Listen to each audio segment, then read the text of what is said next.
Boa. Um beijo. Ó, aqui, ó. Mostra aqui pro pessoal aqui, a nossa sessão Kids aqui, ó. Olha só que interessante aqui, ó. Olha os dois. Olha lá, filho, dá um tchau pra câmera lá, ó, filho, ó. Tchau. Davi, dá um tchau, Davi, pra câmera aqui, ó. Tchau. Olha que maravilha. Marcos, leva pra gente umas cançõezinhas pra gente umedecer a aula.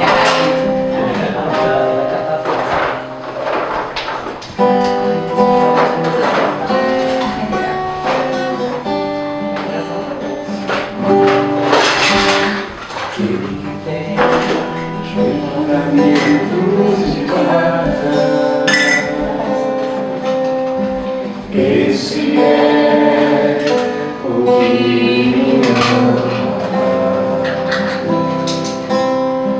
aquele que tem seus olhos guarda.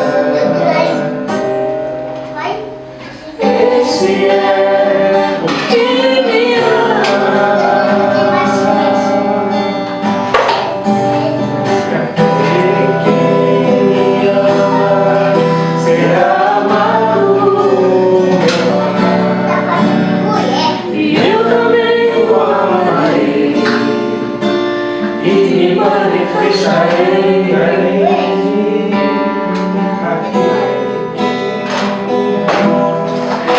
Será amado por meu Pai, e eu também o amarei e me manifestarei a ele.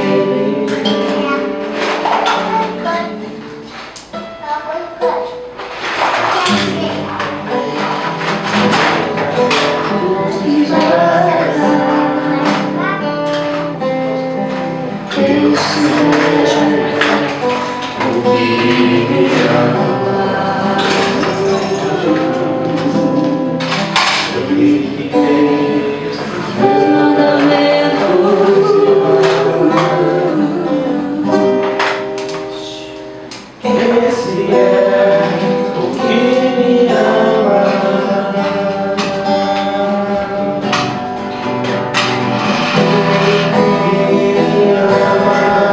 será amado por meu Pai, e eu também o amarei e me manifestarei a ele.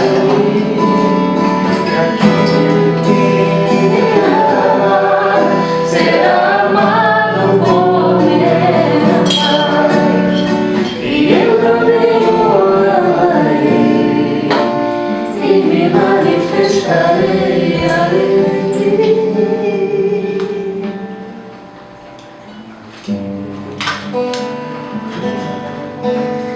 Quis guardar. Esse é o que me ama.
Cantarei louvores, pois tu és altíssimo.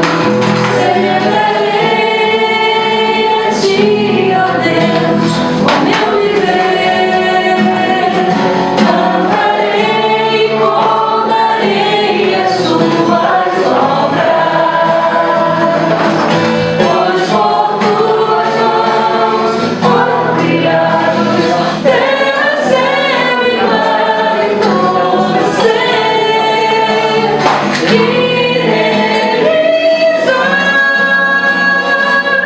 Toda a terra celebra a ti, com cânticos de júbilo, pois tu és o Deus Criador. Toda a terra celebra a ti, com cânticos de júbilo, pois tu és o Deus Criador. Celebrarei a ti, ó Deus, o meu viver. Cantarei e contarei as tuas obras, pois por tuas mãos foram criadas terra, céu e mar, e todo ser que neles há. Toda a terra celebra a ti, com cânticos de júbilo, pois tu és o Deus Criador. Toda a terra celebra a ti, com cânticos de júbilo, pois tu és o Deus Criador. Pois tu és o Deus Criador. Pois tu és o Deus Criador. A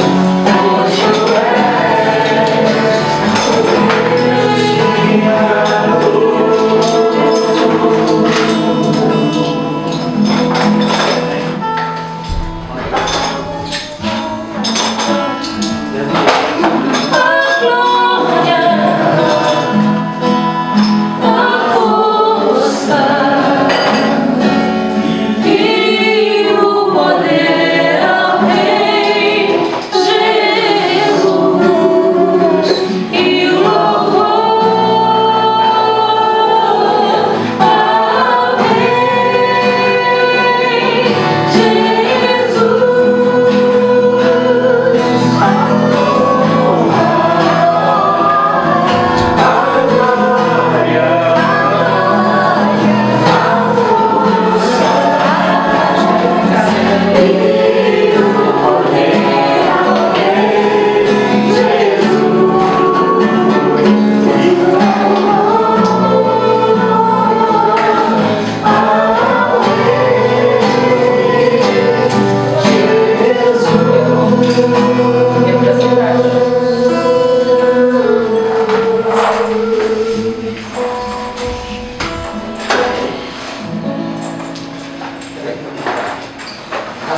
Poxa, minha gente, Pegar fogo.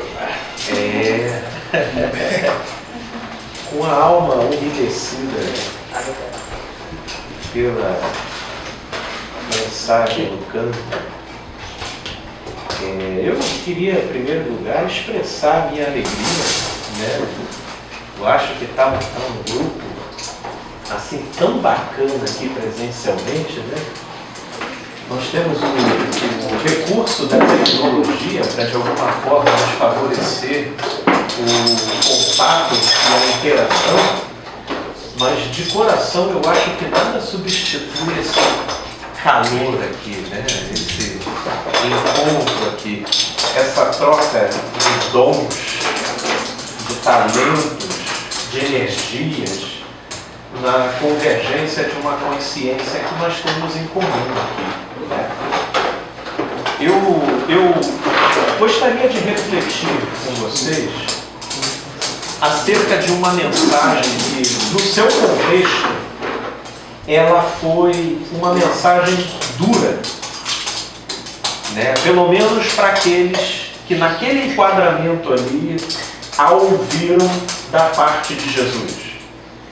Porém, independente da dureza em que a mensagem se fez, essa dureza não tem a ver com algum sadismo ou alguma raiva da parte de Jesus, mas ela foi equivalente à alienação da expectativa dos que ouviam Jesus na ocasião. De modo que a verdade, ela sempre se fará proporcionalmente dura na medida em que você se distancia do sentido da vida. E quanto mais você se distancia do sentido das coisas, mais a verdade transparecerá como algo duro, cruel, quando na verdade em si ela não é. Ela só se faz pelo quanto a gente se distancia do sentido das coisas. Porque na verdade, a verdade, uma vez estabelecida, a verdade ela protege. A verdade ela guarda. A verdade ela mantém a saúde, né? Agora, façamos a pergunta que Pilatos fez. O que é a verdade? A verdade, ela não é estática, ela é dinâmica. E a gente vai ler sobre aspectos de uma verdade. Queria pedir para vocês me acompanharem em João, no Evangelho de João, no capítulo 6. E é aqui que a gente vai, obviamente, refletir acerca de um dos aspectos da verdade. Embora seja um dos aspectos que a maioria de nós mais resiste. Por isso é que ela se faz proporcionalmente indigesta. Em João, no capítulo 6, a partir do versículo 22, nós vamos rapidamente apenas nos inteirar do contexto, que na verdade é um contexto onde Jesus tinha acabado de fazer uma multiplicação dos pães. Ele tinha acabado de realizar uma graça que satisfez uma demanda visceral do imaginário coletivo, que na sua vida social vivia como uma das suas maiores dificuldades naquele panorama a fome. Né? E aí, no imediato daquelas circunstâncias, um grupo imenso de pessoas foi ouvir Jesus. E já no entardecer, não havendo como alimentar aquela multidão, e seria de uma crueldade dispersá-la para que elas mesmas procurassem alimento, Jesus efetuou ali um milagre da multiplicação dos pães. E houve ali uma assistência de graça, onde aquelas pessoas se alegraram, mas o modo como aquilo ali afetou a cada um, ao invés de produzir uma compreensão alinhada com o sentido de tudo quanto Jesus vinha ensinando, trouxe para a superfície as reais expectativas de um povo alienado do verdadeiro sentido das coisas. E é isso que é nesse ponto da leitura que nós vamos chegar aqui. No dia seguinte a esse evento da multiplicação dos pães, versículo 22, a multidão que ficara do outro lado do mar notou que ali não havia senão um pequeno barco, e que Jesus não embarcara nele com seus discípulos, tendo estes partido sós. Entretanto, outros barquinhos chegaram de Tiberíades, perto do lugar onde comeram o pão, tendo o Senhor dado graças. Quando, pois, viu a multidão que Jesus não estava ali, nem os seus discípulos, tomaram os barcos e partiram para Cafarnaum à sua procura. E tendo-o encontrado no outro lado do mar, lhe perguntaram: Mestre, quando chegaste aqui? Respondeu-lhe Jesus: em verdade vos digo, vós me procurais, não porque vistes sinais, mas porque comestes dos pães e vos fartastes. Trabalhai. Essa palavra a gente vai refletir muito aqui. Trabalhai, não pela comida que perece, mas pela que subsiste para a vida eterna, o qual o Filho do Homem vos dará, porque Deus o Pai o confirmou com o seu selo. Dirigiram-se, pois, a ele, perguntando: que faremos para realizar as obras de Deus? Respondeu-lhe Jesus: a obra de Deus é esta, que creiais naquele que por ele foi enviado. Então lhe disseram eles: que sinal fazes para que o vejamos e creiamos em ti? Quais são os teus feitos? Vamos levar em consideração que Jesus já tinha acabado de fazer uma multiplicação de pães da ordem do extraordinário, e eles estavam novamente aqui pedindo um sinal para então poderem crer. Nossos pais comeram o maná do deserto, como está escrito: deu-lhes a comer pão do céu. Eles esperavam que Jesus pudesse ser o padeiro oficial de Israel.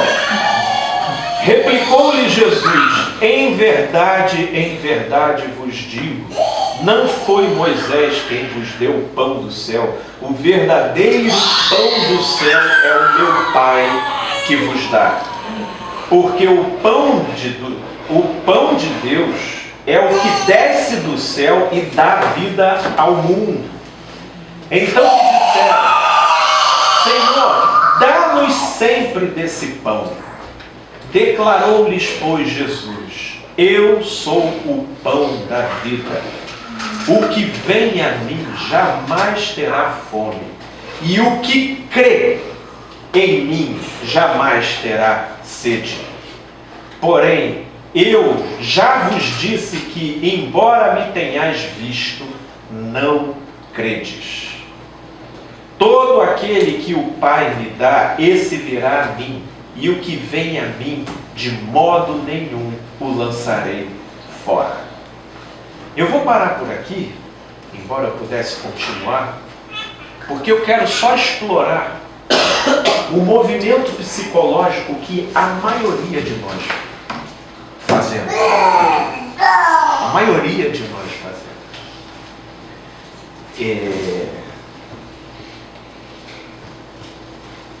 Todos nós aqui, de uma certa forma, já fomos assistidos por uma graça da multiplicação dos pães.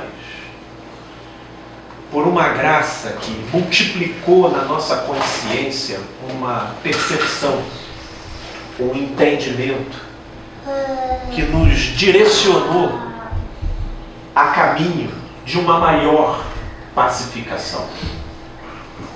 Todos os que estão aqui, de uma certa forma, já foram assistidos por uma graça, que nessa graça, do modo como foi assistido, contribuiu para uma melhor qualidade de vida.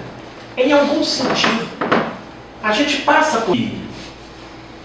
Só que a nossa relação com Deus e a nossa relação com a vida acaba se estabelecendo na construção de uma psicologia que está sempre querendo caminhar respaldada num feedback que seja constante de que aquilo é aquilo mesmo. Todos querem voltar à época de Moisés, onde diariamente vinha um pão que caía do céu. Só que aí a gente volta lá para Moisés e olha o povo que viveu sob aquele privilégio E a gente percebe que foi a fase em que as pessoas mais reclamavam de tudo. Enjoaram ainda. Né? Enjoaram do maná. Enjoaram do maná, reclamaram do maná, acharam um absurdo porque não tinham carne para comer. Né? E Moisés tinha que ficar administrando a insatisfação deles o tempo todo. Aí a gente vem para um tempo, uma época onde a dinâmica já não funciona dessa forma e está as pessoas almejando aquilo que elas idealizam que, se tivessem, todos os problemas delas estariam resolvidos. E é nesse ponto que eu quero chegar. Nós somos os reis e as rainhas de direcionar para aquilo que nos falta a suposta razão do que nos fará feliz. Então, se o que nos falta é dinheiro, a gente idealiza que só se a gente ganhasse dinheiro, a gente poderia ter tudo para ser feliz. Se a gente não teve um relacionamento afetivo, só se a gente encontrasse alguém bacana para dividir a vida, é que então a gente teria as razões para ser feliz. Se a gente não dispõe de uma determinada situação num dado momento, seja um trabalho, seja uma atividade, seja o que quer que for, só se a gente tivesse aquilo, para então a gente se entender como sendo feliz. Embora a história dá testemunho de que, debaixo de todas essas vivências, cabe ainda aquilo que nos falta, aquilo que não completa, aquilo que cumpre um fator de inebriamento no início, mas que depois começa a recair em toda uma rotina, onde aquilo já deixa de ser aquilo e o desejo começa a pulsar novamente numa nova direção, na busca dessa eterna completude que vai tentando se estabelecer por aquilo que se obtém, por aquilo que se faz, por aquilo que se consegue. E aí, quando esse grupo do qual Jesus alimentou pela multiplicação dos pães, ao amanhecer não encontra Jesus onde ele estava e, tendo ido para a margem do rio, só encontra um barquinho, deduziram que ele atravessaram, pegaram todos eles os demais barquinhos e atravessaram para ir ao encontro de Jesus e chegaram lá: mestre, onde estavas? Jesus já depreendendo a intenção e o espírito com o qual eles buscavam, ele responde para eles: em verdade vos digo, vós me procurais não porque vistes sinais, mas porque comeste dos pães e vos fartastes. A maioria de nós não vê sinal na graça que recebe.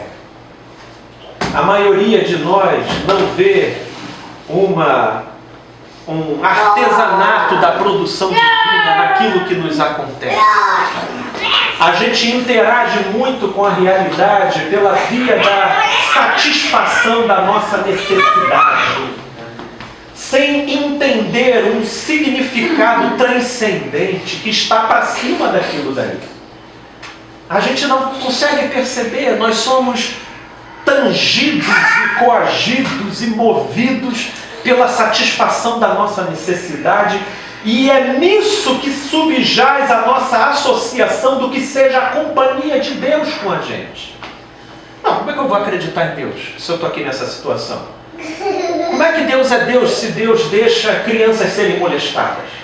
Como é que Deus é Deus se esse tipo de coisa acontece? Como é que Deus é Deus se eu estou passando por isso? São os questionamentos que a gente faz acerca de Deus e que estão atrelados à satisfação ou não das nossas necessidades imediatas, e a gente não captura os sinais.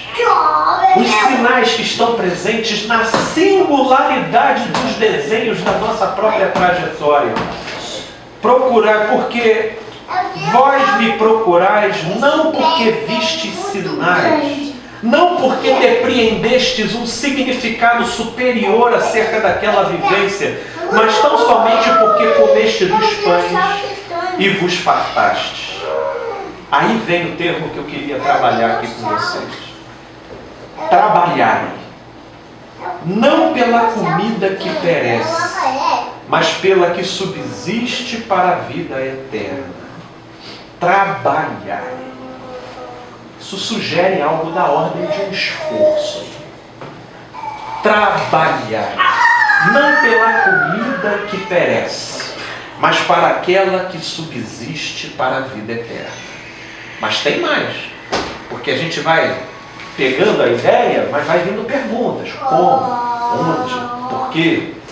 E aí vem mais, e vem ele dizendo: ao qual o Filho do Homem vos dará, porque Deus, o Pai, o confirmou com o seu selo. Dirigiram-se, pois, a ele, perguntando. Aí vem a pessoa: como? Como? Como? Bonito isso que você falou, isso é uma poesia. Mas assim, como? Que faremos para realizar as obras de Deus? O que faremos? O que a gente faz? É que a gente fica querendo uma coisa concreta, assim, fala pra gente assim, do tipo, vai assim, Paulo, vai ali e busca aquela caixa do papai. O Paulo vai lá, busca a caixa, pronto, você realizou a obra de Deus. Pronto, está realizado. A gente tem essa pergunta, a gente quer concretizar, a gente quer tocar. O que faremos para realizar as obras de Jesus? E Jesus é o rei de falar coisas que naquilo em que responde uma gera mais 5 interrogações, né? Porque ele está tentando introduzir um olhar que foge do paradigma interpretativo das nossas considerações, que está sempre fazendo a leitura baseado na ótica da necessidade do corpo e da psicologia básica do ser. Só que Jesus ele está em outro ângulo de visão da coisa. O que faremos para realizar as obras de Deus? E aí, olha que intrigante. Respondeu-lhe Jesus: a obra de Deus é esta, que creiais. Que creiais. Não está sendo dito para você comprar, não está sendo dito para você ganhar, não está sendo dito para você ver, não está sendo dito para você tocar, não está sendo dito nada que venha satisfazer os seus sentidos. Está sendo dito que creias. Crer aqui entra como um sinônimo de decisão. Aquilo que nós frequentemente falamos aqui como um delírio voluntário. É um delírio voluntário. A obra de Deus é esta, que creiais naquele que por ele foi enviado. Aí vem mais perguntas, né? Tá bom, eu posso até crer. Mas aí veja como que isso pertence à nossa psicologia mais pessoal. Então lhe disseram eles: que sinal? Aí eles vão explorar o sinal, porque ainda não tinha tido sinal. Porque sinal para eles não é aquilo que a consciência percebe como um insight de entendimento acerca das verdades que estejam alinhadas com o sentido da vida. Sinal para eles é aquilo que quebra o paradigma do ordinário com sentido. É aquilo que surpreende. Meu Deus, isso eu nunca vi. Não, de fato isso daqui é surpreendente. Vou fazer um sujeito levitar. Nossa, fazer um objeto desaparecer. Nossa, fazer um... Sabe o que surpreende o sentido? Que quebra o padrão do ordinário? Isso é uma linguagem cognitiva. É o modo de a gente ler e significar o mundo. Que sinal fazes para que vejamos e creiamos em ti? Isso daqui é a síntese de boa parte do que significa o que a gente chama de crer. Vejo, logo creio. É assim que a gente tenta enquadrar a coisa. Eu só creio se eu ver. Se eu não ver, eu não vi. Não vi, não sei. Vou crer isso aí. Como é que eu vou crer se eu não vi? Que o vejamos e creiamos em ti. Quais são os seus feitos? Nossos pais comeram um maná do deserto como está escrito, deu-lhes a comer o pão do céu. Tá aí, a gente quer atrelar o beneplácito divino com algum feito que satisfaz as nossas necessidades. Nós estamos totalmente fechados para a possibilidade de abrir o significado e a compreensão para aquilo que está para além da satisfação dos nossos desejos e necessidades imediatos. Replicou-lhe Jesus: em verdade vos digo, não foi Moisés quem vos deu o pão do céu. Sabe, não foi o dinheiro que deu isso para você. Não foi o seu corpo que conseguiu recuperar. Não foi o Estado que proporcionou isso para você. Não foi o seu muito estudar. Você consegue transcender o imediatismo das nossas interpretações de causa e efeito? De causa e efeito, estímulo-resposta, consegue ir além para a percepção de um sinal, de algo que tenha pertinência com o seu próprio caminho, tanto naquilo que você consegue, quanto naquilo que você se frustra. Tanto naquilo que você consegue, quanto naquilo que decepciona. Será que não existe? Não foi Moisés quem vos deu o pão do céu. O verdadeiro pão do céu é o meu Pai que vos dá. Porque o pão de Deus é o que desce do céu e dá vida ao mundo. Aí olha que bonito, né? É o pão que desce do céu e dá vida ao mundo. Não soa bonito isso? Isso soa bonito. Aí vem todo mundo e diz: Senhor, dá-nos sempre desse pão, então. E aí vai Jesus e novamente confronta esse raciocínio binário, concretista, que não consegue simbolizar, mas fica preso aos literalismos, do imediatismo dos nossos desejos e necessidades o tempo todo. Declarou-lhes, pois, Jesus: eu sou o pão da vida.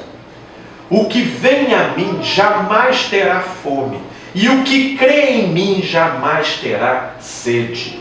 Em outras palavras, quem adentrar a percepção disso já não será regido pelas instintualidades da produção da nossa animalidade mais básica, quais sejam a fome e a sede. Porém, eu vos disse que, embora me tenhais visto, não credes. Todo aquele que o Pai me dá, esse virá a mim, e o que vem a mim, de modo algum, eu lançarei fora. Nós estamos falando aqui de crer. Crer não é ver. Crer não é tocar. Crer não é sentir.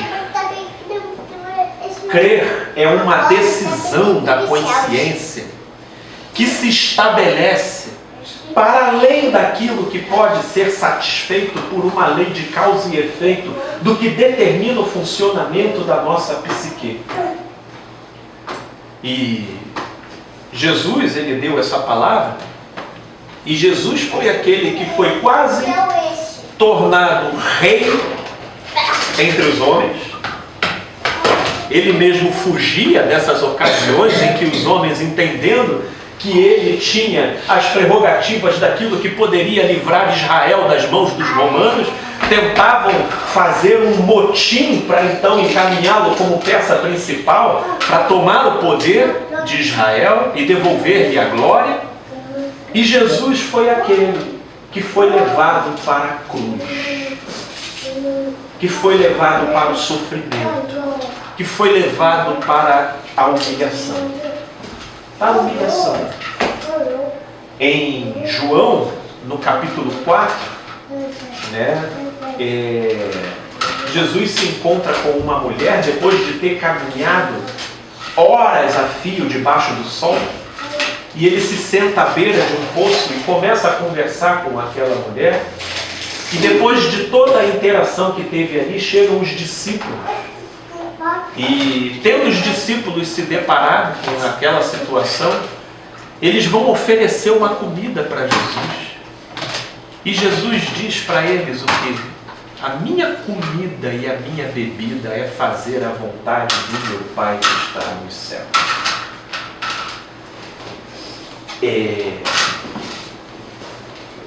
Jung, ele tem um conceito na psicologia que ele chama de imago Dei, que no latim significa imagem de Deus. E tentando desenhar e explicitar uma dinâmica do nosso funcionamento psíquico, ele identificou a existência do que ele chamou de uma função religiosa do nosso psiquismo. Essa função religiosa não tem nada a ver com a religião propriamente dito, mas é uma nomenclatura que ele se utilizou para tentar explicar o modo como a nossa energia psíquica se comporta. A nossa energia psíquica se comporta sempre na busca de concentração em um único ponto. É como se a gente pensasse a ideia de um funil e a nossa energia ela vem com uma abertura imensa e ela se afunila num ponto só. Esse ponto só em que a energia incide é o que Jung chamava da imagem de Deus. Por isso que, por essência, psicologicamente falando, Jung dizia que psicologicamente não se tem como existir ateu. Porque por mais que a gente possa, prescindir da ideia de Deus como um conceito, psicologicamente a gente estará sempre idolatrando alguma coisa. Então pode não ser Deus, mas a gente pode idolatrar um carro, a gente pode idolatrar um relacionamento, a gente pode idolatrar o dinheiro, a gente pode idolatrar um trabalho, a gente pode idolatrar uma figura parental, pai, mãe, a gente pode idolatrar inúmeras coisas. E é essa imagem de Deus, aquele objeto que cumpre a função de uma imagem do divino, pelo modo como a gente se entrega, pelo modo como a gente se relaciona, é o que vai constelar a maneira como a gente funciona nas nossas emoções. O que a gente vai nomear como medo, como pavor, como vontade, como desejo. O grande desafio dessa situação é para onde a gente tem direcionado essa nossa ênfase psíquica. Que era isso aqui que dificultava em Jesus o perfeito entendimento em relação ao público que o ouvia. Porque o público que o ouvia tinha a sua imago Dei, a sua imagem de Deus, multifacetada nas suas mais diversas necessidades físicas e pessoais. E Jesus ele está convidando para dizer que lancem a imagem de Deus sobre mim. Sobre mim. Por quê? Porque eu vou morrer. E o que sobre mim restará será uma ideia. Será um símbolo. Será um entendimento. Que se para ele você se volta, então dele você terá um abastecimento que nada das suas necessidades pessoais poderá suprir. E uma... Aí é que está o X da questão. Quando essa nossa função religiosa se volta para o objetivo de você buscar a melhor versão daquilo que pode ser produzido, vivenciado, diante de qualquer realidade que possa se estabelecer. É quando a gente trabalha é quando a gente trabalha para de alguma forma corresponder aos desafios da vida, a mesma maneira, ao mesmo olhar, ao mesmo sentimento que Cristo viveu. Que Cristo viveu.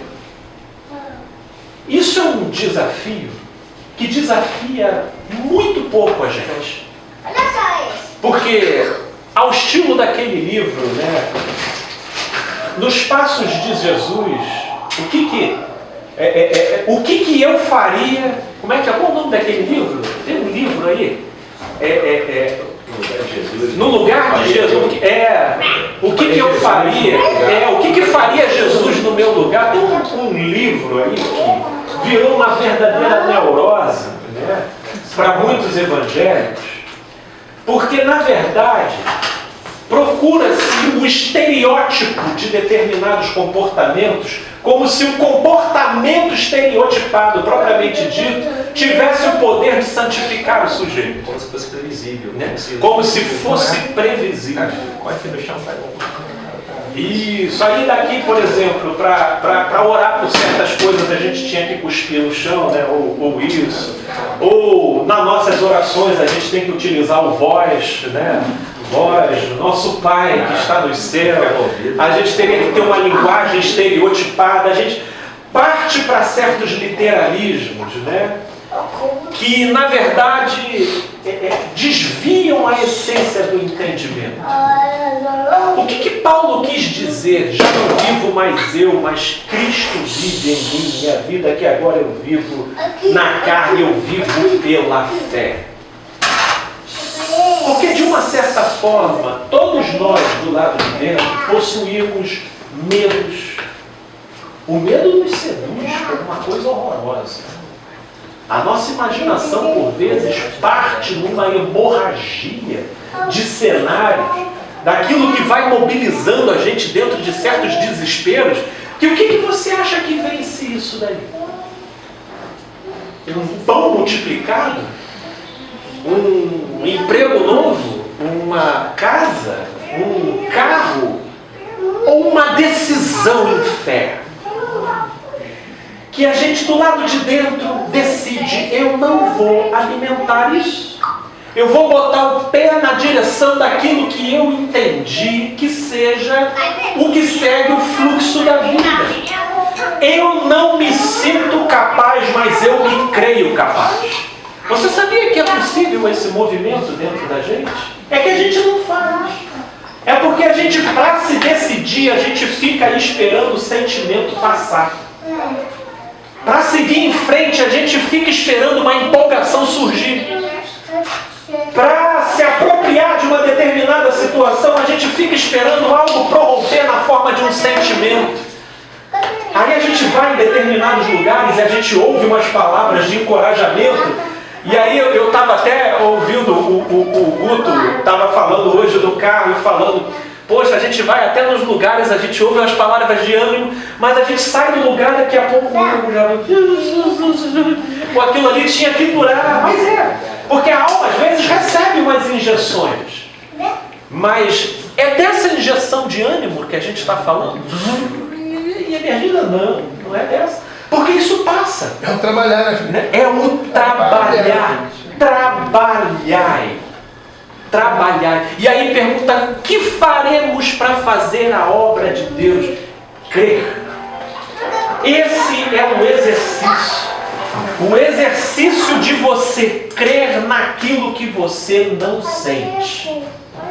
Crer naquilo que você não sente. Felipe, nada em mim me leva a sentir. Por exemplo, tem gente que tem que dar um passo de crer com relação a certos ressentimentos e amarguras em relação a determinadas pessoas. E aí você vai olhar do ponto de vista psicológico, histórico, são pessoas que fizeram malefícios reais, concretos, que do ponto de vista da psicologia básica, você não teria como estar se sentindo de outra forma, a não ser dessa. Amargurado, ressentido. E o que você vence isso? Ah, Felipe, eu tenho que ser sincero. Se eu não estou sentindo, eu não vou abraçar o que eu não estou sentindo. Estou sentindo raiva, então não quero olhar na cara. Ok, você está sendo autêntico para com o que você está sentindo. Você só não está considerando os sinais. Você só não tem um olhar que te leve a transcender o imediatismo do estímulo-resposta no modo como a nossa psique é contingenciada pelos dramas da vida. Pelos dramas da vida. E ele contingencia a gente com raiva, com ressentimento, com medo, com desejos de realização, com afetos. Felipe, eu sei que ele me prejudica, que ela me prejudica, mas eu não consigo. É uma atração que eu sinto. Eu já ouvi muito isso já. É uma atração que eu não consigo me desconectar. E aí o que o mundo coach tem feito hoje? Por que vocês acham que os coaches eles estão sobressaindo? Em primeiro lugar, eu queria colocar uma vírgula aqui, que eu respeito o trabalho de alguns, sabe? Mas tem outros assim que eles estão percebendo, inclusive, o benefício da catarse. O que é a catarse? A catarse é uma experiência psicológica que, no modo como ela contingencia o contexto ali, ela leva a sua alma a uma experiência de energização tal que momentaneamente provoca uma certa mudança de cenário no que você está sentindo. Então, se você estava desanimado, você é visitado por um ânimo extraordinário. Então, se você estava cheio de ódio, você é tomado por uma sensação platônica de amor pela vida. E aí você vivencia ali naquele contexto uma substituição meio que de imediata de sensações. Mas isso é evangelho? Não, isso pode ter muito a ver com psicologia. Mas isso é evangelho? Não. Não.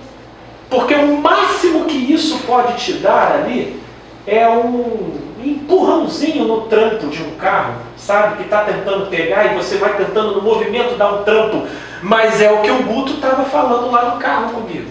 Você vai sair daquela experiência, vai vivenciar uma certa repercussãozinha por alguns dias, daquela sensação tão sublime que você foi provado e que pela via de muitos gritos e de um samba louco, porque ele bota você para sambar. Teve uma vez até que fecharam um prédio em São Paulo, que botaram uma galera para pular dentro do andar, e aí eles pularam de uma tal forma que acionou o alarme de evacuação do prédio, teve que todo mundo descer, porque a impressão é de que o prédio ia cair. Né? Porque bora, você samba, você grita. Na verdade, são procedimentos que os coaches estão cooptando das igrejas evangélicas. Cara, eu assisti um vídeo de um coach. Vira agora aí pro camarada que está do outro lado, do seu lado aí. Diz pra ele, você vai vencer. Aí eu olhando, eu falei, velho, nesse mundo nada se cria, tudo se copia. Você está entendendo? E aí muita gente fica impressionada. Muita gente fica impressionado com a metodologia desses camaradas, quando na verdade você olha, velho. Quem já conhece, né? Dá a vontade de cantar. Eu nasci. Velho, assim, conheço bem esse movimento e sei que ele tem um poder anestésico.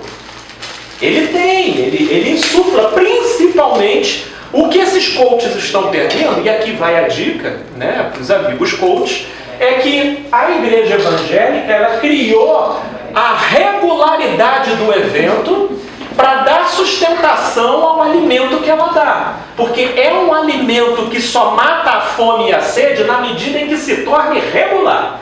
Então você vai regularizando a coisa. Um coach ele faz assim um evento por semestre. Vocês estão perdendo eleitorado, gente. Porque aí vem um outro coach, né, com um outro evento, né? E aí mata. Se você faz esse evento quinzenalmente, puxa, meu amigo, vai mudar o conceito, vai tirar gente de dentro da igreja, né? Só que os coaches já estão dentro da igreja, Felipe. Tem a teologia do coach agora. Agora tem a teologia do coach dentro da igreja. E aí tá.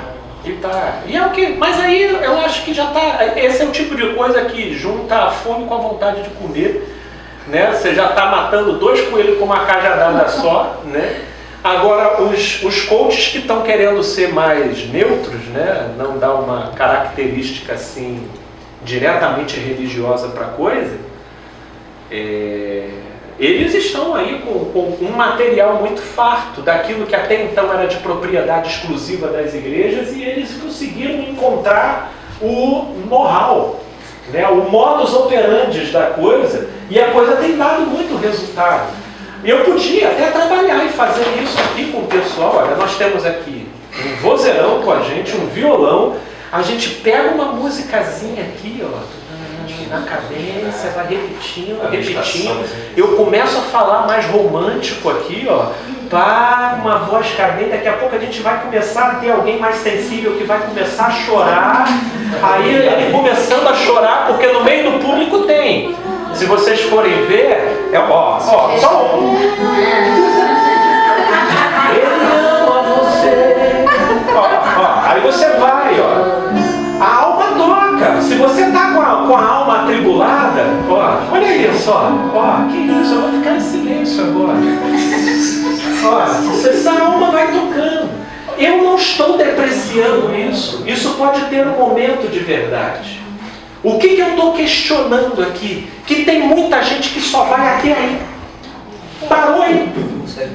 Não consegue transcender. É isso, E dá o poder à coisa.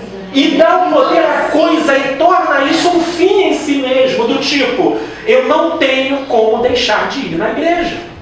Eu não tenho como deixar de ir no seminário coach. Não tenho, porque se eu deixar de ir, eu volto a ser assombrado por assombrações que vão minando todos aqueles aspectos idílicos que quando eu estou lá parece que, meu Deus, eu entro em Nárnia. É quase uma anfetamina. E é como uma droga mesmo que causa dependência. Que causa dependência. Então é uma água que volta a te produzir sede. Não é o que Jesus está dizendo aqui. O que eu estou dizendo? Olha, isso tudo são coisas que podem se valer, são coisas que eu amo. Olha, passaria aqui um dia aqui, eu amo vocês aqui. Olha, é sério, eu amo.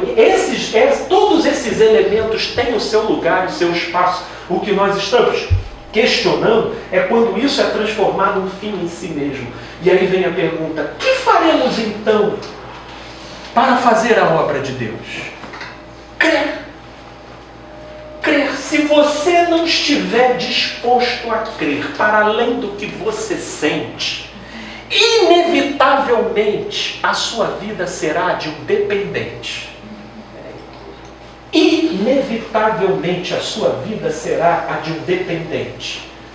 Porque a grande verdade é que pode-se colocar o cenário que for na frente, mas crer em tudo aquilo que Jesus deixou como possibilidade de você se confrontar perante não só ao afago, ao reconhecimento, à glória, quanto à humilhação, quanto ao obscuro, quanto ao terrorífico, quanto ao amedrontador, né? Tanto quanto àquilo dos relacionamentos interpessoais, porque aqui está falando com vocês uma pessoa que está suscetível ao ódio, suscetível à raiva, suscetível às intempestividades. A Michelle está ali, a minha esposa está ali, ela conhece as minhas tendências, tá? Conhece, ela contar as historinhas para vocês aqui. Eu acho que 1/3 aqui, Felipe, a pessoa não conta mais, é para você, não é? Ela conhece. Ela, inclusive, foi uma das que no caminho ela foi. Opa, tá aí? Esse ser mora aí? Eu falei, e agora já casou. Agora já comprou. Caiu nessa também. Caiu. Agora casou.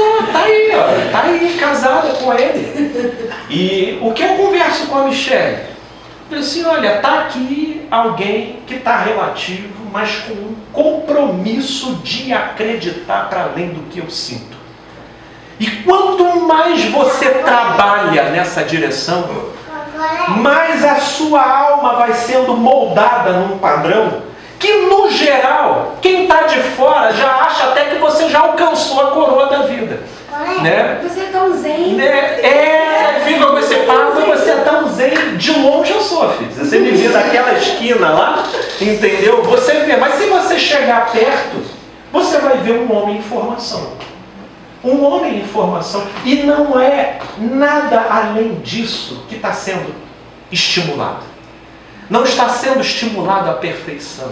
Está sendo estimulado que cada um seja colocado no seu próprio trilho de aperfeiçoamento.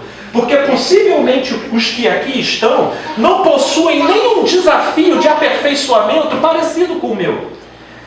Às vezes, no que tange aos meus desafios de aperfeiçoamento, muita gente aqui vai com a mão nas costas. Você é Felipe. Isso, Felipe, pelo amor de Deus. Mas em contrapartida, cada qual conforme a sua própria história, conforme os seus próprios dilemas, conforme os seus próprios legados psicológicos, daquilo que veio da cultura familiar e das experiências vividas, terá o seu próprio desafio. Cada um tem seu Carlos e a Bruna, já os seus cargos e abrolhos. Cada um tem o seu próprio cargo e abrolho. Cada um. E como é que você... Por isso que o convite é tão individual. É muito. E tão pessoal.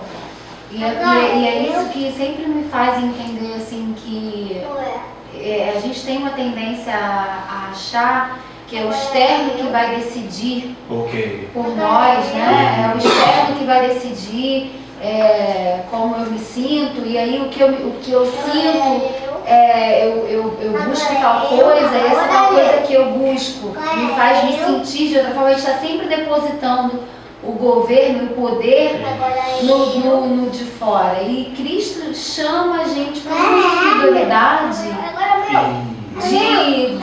da decisão. Acho que a palavra é essa. É de você estar o tempo todo decidindo, né? Sempre decidindo em consciência, contra o que você sente. Contra o que sente e a transcendência, né? Essa decisão em algo que não é palpável de maneira nenhuma, é algo, crer mesmo. Eu digo porque eu tenho tido experiências assim de olhar ao redor e o cenário está todo propício para eu me sentir de tal forma e reagir de tal forma. E eu parar e pensar, não, eu sou filha dele, eu creio nele, e nele isso aqui não é nada. A minha vida está na mão dele, o que tiver que acontecer é dele, e você crê nisso, e se desprender e abrir daquilo que está sendo natural, de uma tendência natural que você, né, uma reação natural que você teria.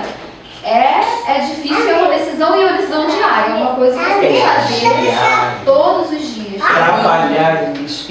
Isso é mais acessível do que qualquer outra coisa. E às vezes as pessoas te julgam justamente pela tua reação.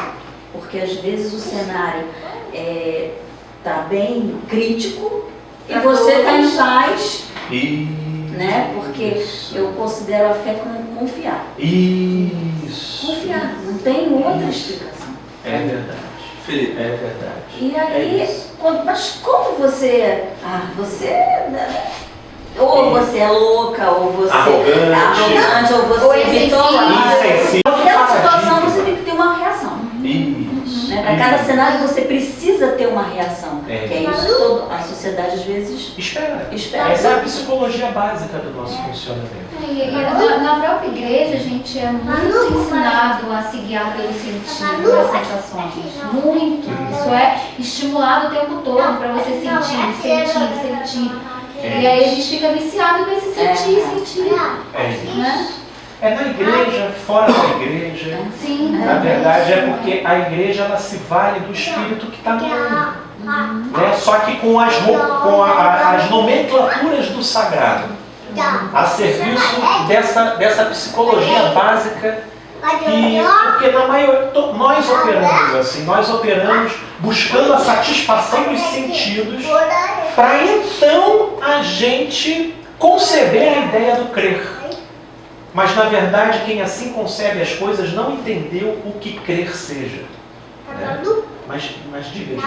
A minha namorada, ela faz biologia e a gente estava conversando sobre animais. Sim. Sobre, embora eles sejam, como é que se fala? Sencientes, que é só através da percepção dos sentidos dos animais.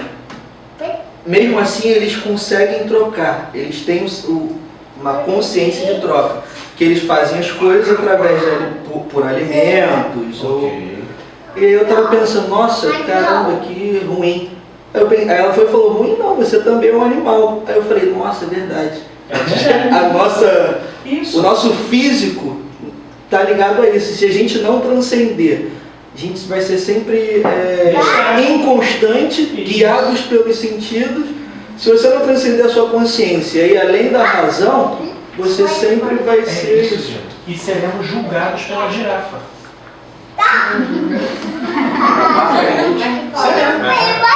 Seremos julgados pela girafa, porque a gente não transcende a nossa animalidade mais básica. Consegue? Uma ótima ilustração. Uma ótima ilustração. Porque é essa a salvação, é aquilo que Paulo falava acerca do primeiro Adão e do segundo Adão. Sabe? O primeiro Adão, alma vivente, e o segundo Adão, espírito vivificante. Espírito vivificante. É nessa dicotomia que nós somos convidados a entender aonde está a corda da salvação que vai nos salvar, sobretudo, de nós mesmos. A conclusão que a gente chegou é que se o espírito não prevalecer a carne, a gente estava feliz. É verdade. Durante muito tempo, uma compreensão bitolada desse entendimento fez as pessoas quererem exercer certos extremismos, né? De só pensar nas coisas dos céus, mas naquilo em que só pensavam nas coisas dos céus, sucumbiram à carnalidade, porque daí se decorreu inúmeros controles, corrupções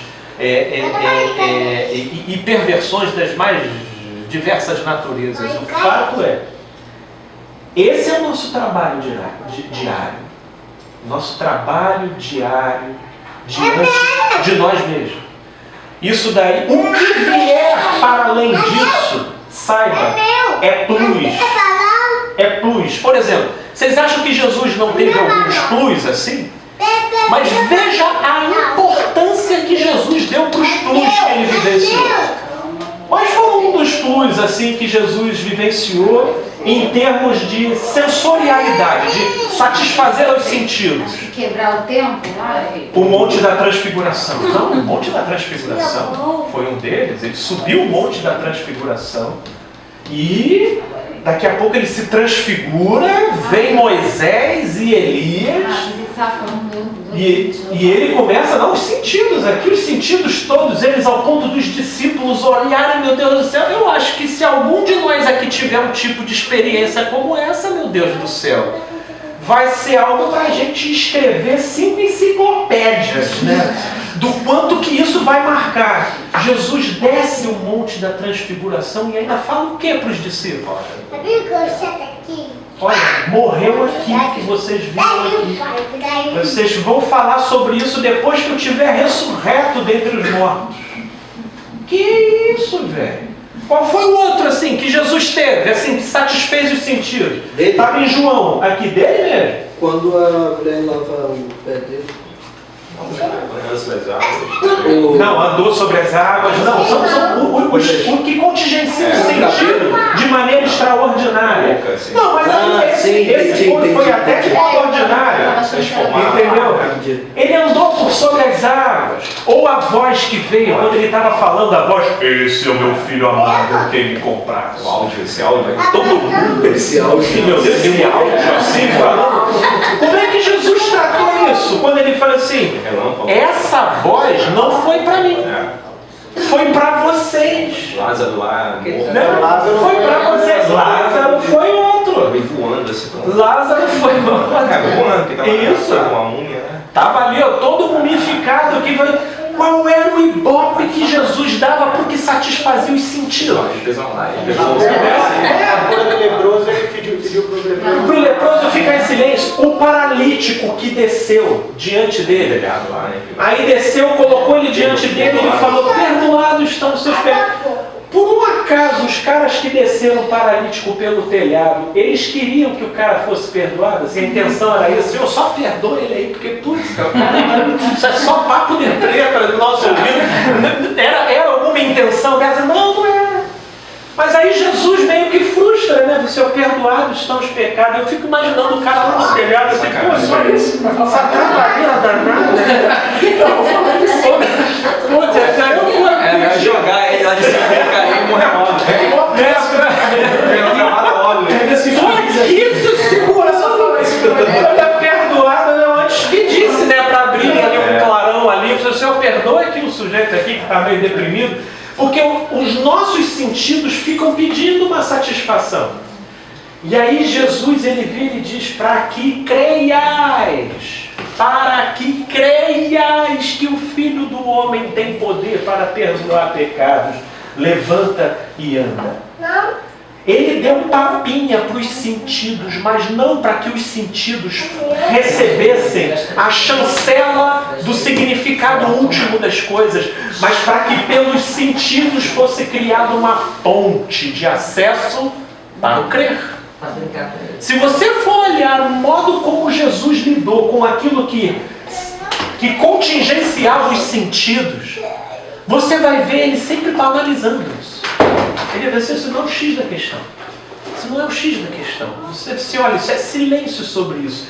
Isso daqui não precisa. Agora, se o que Jesus bradava, ele ia no templo para ele contar, é para falar, para acreditar. Creiais. Ele ia no templo, ele falava sobre isso na sinagoga, ele falava isso em qualquer canto, é crer. Crer, crer, crer. Nós é que somos testemunheiros dos sentidos, mas Jesus é o tempo todo para crer, crer e crer. E essa é a síntese. Ele é o pão que desceu do céu. Pelo visto, Jorginho está fazendo barulho. Essa cerveja dele tá vazia, né? Ó, o Jorginho aí. Aí uma coisa que só vence o que crê. Só crendo. Que se deixar os sentidos levar, daqui a pouco alguém vai lá conversar com o Jorge. Ô, Jorge, está fazendo algum barulho aí? Minha gente, crer. Só crer. O crer te dá a verdadeira liberdade, que é a liberdade sobre si mesmo, sobre essa animalidade que o nosso amigo Dimas colocou. Minha gente, hoje nós vamos fazer a ceia. E queria pedir a nossa diaconisa, e o nosso diácono também, ó, o nosso diácono que está aqui, sentado próximo. Pode, gente. O restante do que vocês vão ver vai estar gravado no vídeo do YouTube. Por favor, depois vocês acompanhem, viu? Que agora vai rolar um movimento para além do movimento que já está rolando. Beijo grande, gente boa. E a gente vai